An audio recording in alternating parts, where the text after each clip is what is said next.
TV7 Israel News is made possible thanks to your generous donations. Shalom and good evening. This is TV7 Israel News, broadcast to you from Jerusalem. Israel endures an excruciating day of grief as the bodies of 4 murdered civilians, including 83-year-old Oded Lifshitz, Shiri Bibas, and her 2 little boys, 4-year-old Ariel and 9-month-old Kfir, are returned to Israel. Iran and Qatar discuss efforts to deepen their cooperation in confronting Israel. Russian President Vladimir Putin confirms that Syria and the Israel-Palestinian conflict were also discussed by the Russian and American delegations in the Kingdom of Saudi Arabia. Israel endured an emotional day of grief when the Islamist Hamas terror organization released the bodies of 4 murdered civilian hostages, to include 83-year-old Oded Lifshitz, Shiri Bibas, and her 2 little boys, 4-year-old Ariel and 9-month-old Kfir. Ahead of their release, Israeli Prime Minister Benjamin Netanyahu released a film statement in which he highlighted the Israeli nation's pain. A very difficult day for the state of Israel. A wrenching day, a day of grief. We are bringing home 4 of our beloved hostages, deceased. We embrace the families, and the heart of the entire nation is torn. My own heart is torn, and so is yours. And all of the world's heart should be torn, because this demonstrates who we are dealing with, what we are dealing with such monsters. We are grieving, we are in pain, but we are also determined to ensure that such a thing never happens again.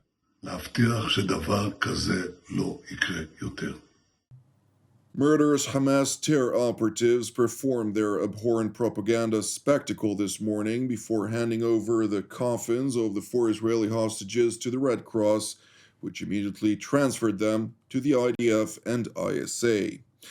Meanwhile, it is expected to take 48 hours to confirm that the bodies are in fact of the late Shiri, Ariel, and Kfir, while Oded Lifshitz has already been confirmed.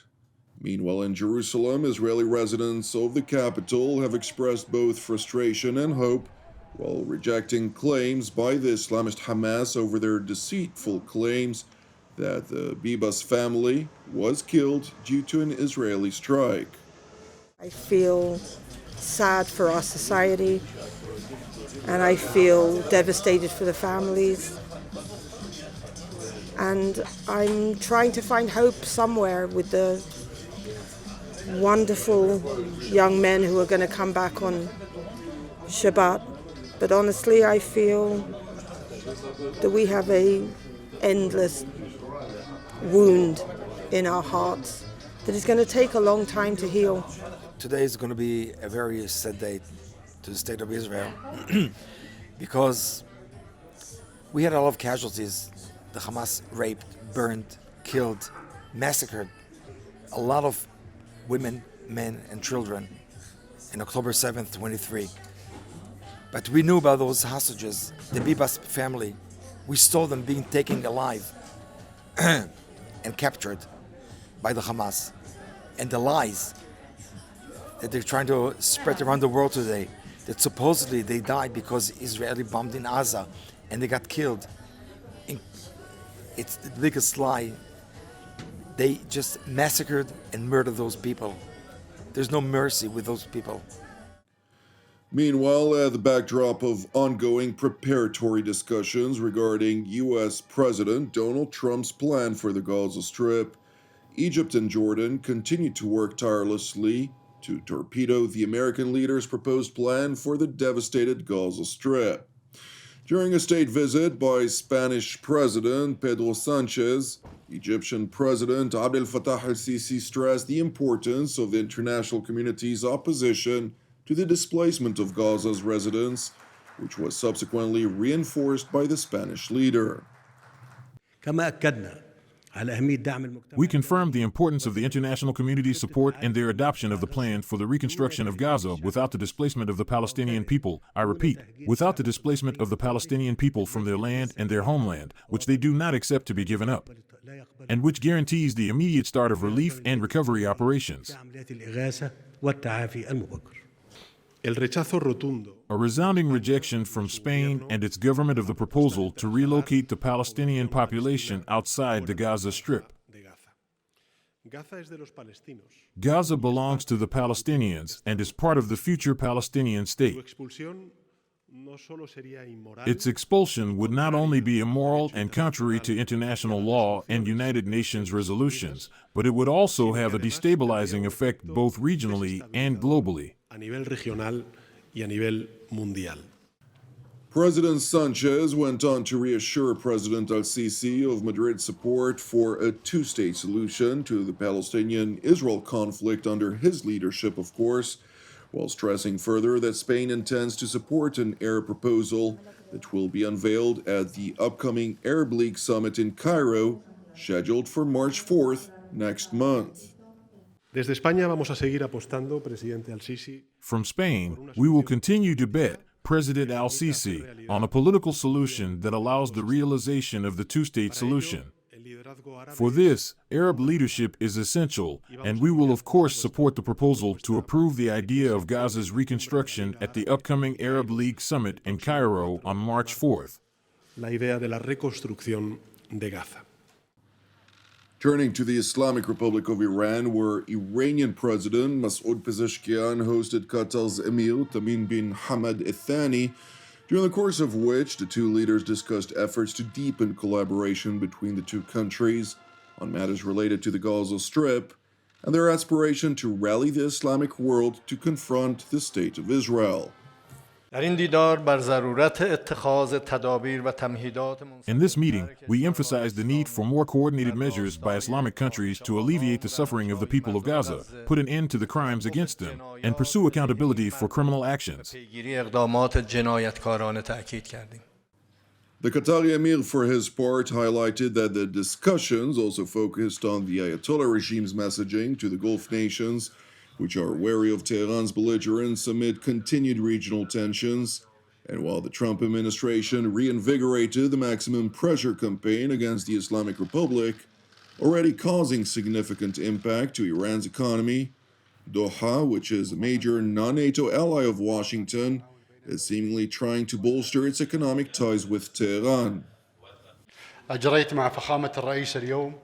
I met with His Excellency the President today, and our discussions covered various areas of cooperation between the two countries. We emphasized the importance of exploring potential opportunities for cooperation, particularly in the commercial and economic fields. We also stressed the need to follow up on the outcomes of the recent meetings of the Joint Economic Committee between the two countries, most notably raising trade exchange to a level that meets our aspirations, in addition to enhancing cooperation across all sectors.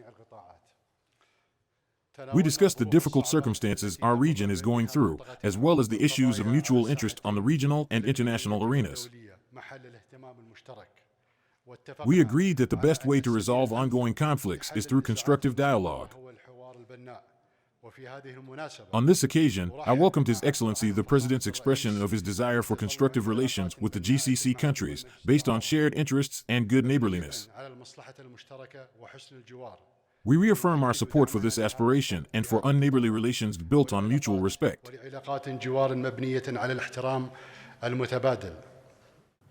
The Qatari and Iranian leaders also discussed Syria, where Qatar has invested heftily in reforming the internationally perceived image of the Al-Qaeda-linked leader Abu Muhammad al-Julani, also known as Ahmed al-Shara.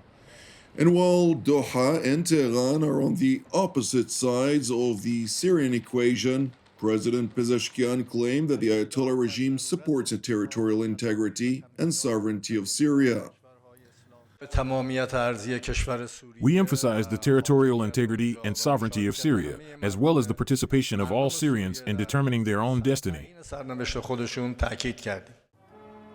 Turning to the Russian city of St. Petersburg, where Russian President Vladimir Putin addressed a meeting between his and the American delegations that included U.S. President Donald Trump's Mideast Special Envoy Steve Witkoff, National Security Advisor Michael Waltz, and Secretary of State Marco Rubio, during the course of which a long list of issues were discussed, including a number of significant issues throughout the Middle East.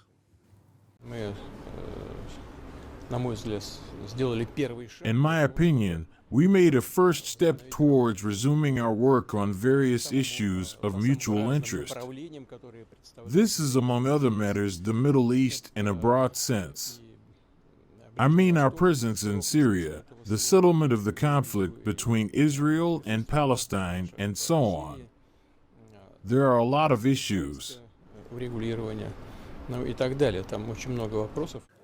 These remarks follow a statement by China that evidently sought to push back against exploiting Gaza and the West Bank as bargaining chips in political trade-offs without elaborating on the matter.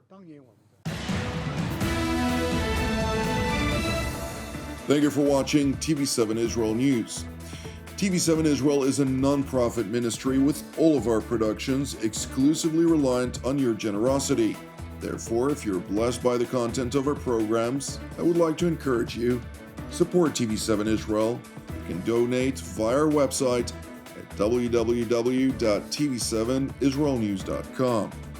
Separately, I'd like to encourage you, pray for the peace of Jerusalem and salvation of Israel. I'm Jonathan Hessen, wishing you an Erev Mevorach. God willing, we will see you during our next update. Until then, Shalom from Jerusalem.